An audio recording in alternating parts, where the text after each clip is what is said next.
One people, so fare increase 15% and this will take effect, I think, August 16. And that is not a lot. And some of the taxi operators as well as the bus drivers that I spoke with, they said they might take it to the streets. So I don't know, it's not a lot, I must admit. But bear in mind that people paying a raise. Our pay is still down there. Everything will go up except our pay. It has been like 4 years since we had a raise of pay. So we want a raise of pay. Nigel Clark, we want a raise of pay.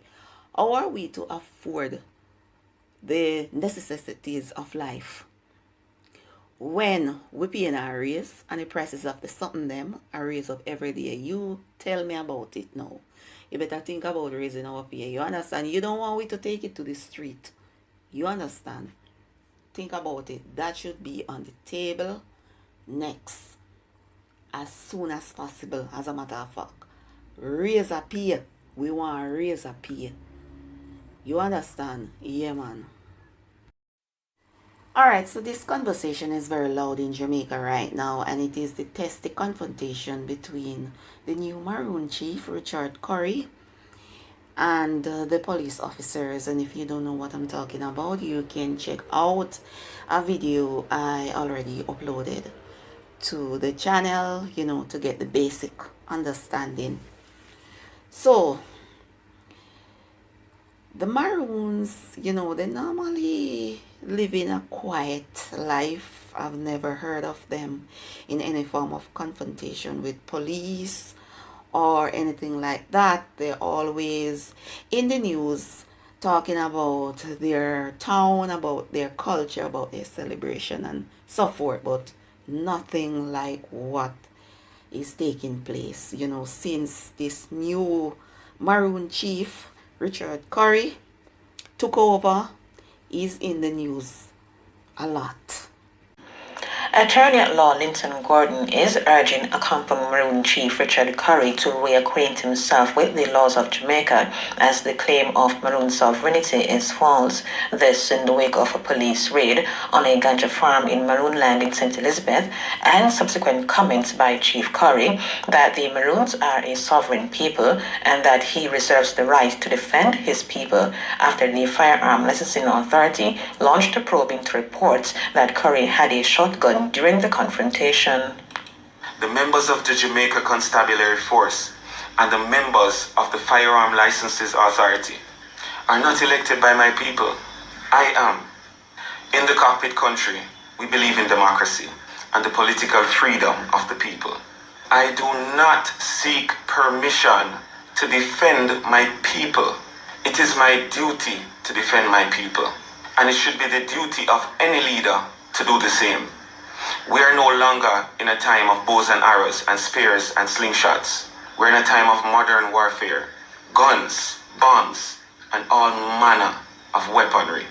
I unequivocally reserve my right to defend my people using modern means, as this is my right. I do not seek permission to execute it. The protection of my people and their property is my fiduciary duty. I urge the government of Jamaica to keep the peace and to allow me to look after my people in peace, and to allow my people to live comfortably in their ancestral homeland. Accompanying Chief Richard Currie, in response, Mr. Gordon pointed out that the Maroons are subjected to the laws of Jamaica just like any other citizen.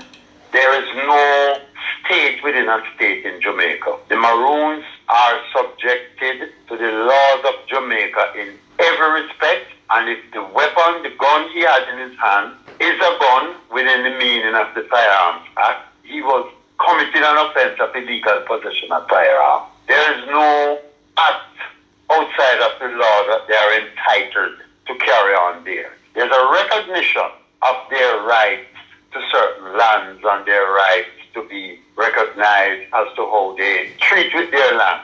Anyone else could set up such an arrangement for a family or for a group of persons.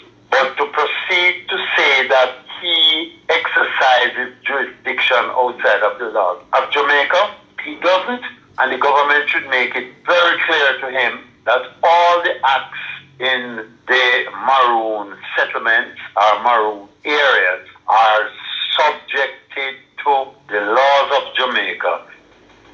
Mr. Gordon also pointed out that the Maroons' treaty with the British does not give them governance rights. The treaty that was entered into is subjugated to the Jamaican Constitution and the laws of Jamaica, and Jamaica as an independent state. So I think he needs to divest himself of that concept and to try to help his citizens as a group of persons who have special characteristics and special arrangements among themselves, but they cannot arrange and manage and govern outside of the laws of Jamaica. It is an integral part of Jamaica, and the army or the police can march in there and enforce the law any day, and they can't tell them not to enter. They have no right to do that.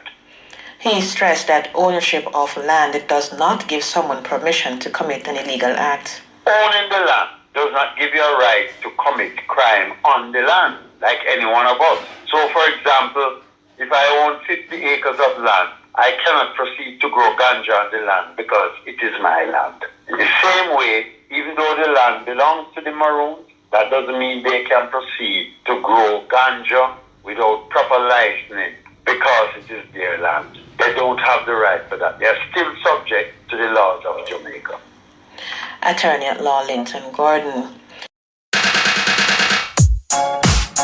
Whoa, whoa. Reggae culture, reggae culture. Me love reggae culture, and every day me fight feel like a real soldier. Big up reggae culture, paying true to all the rings. That's a piece of Jamaica.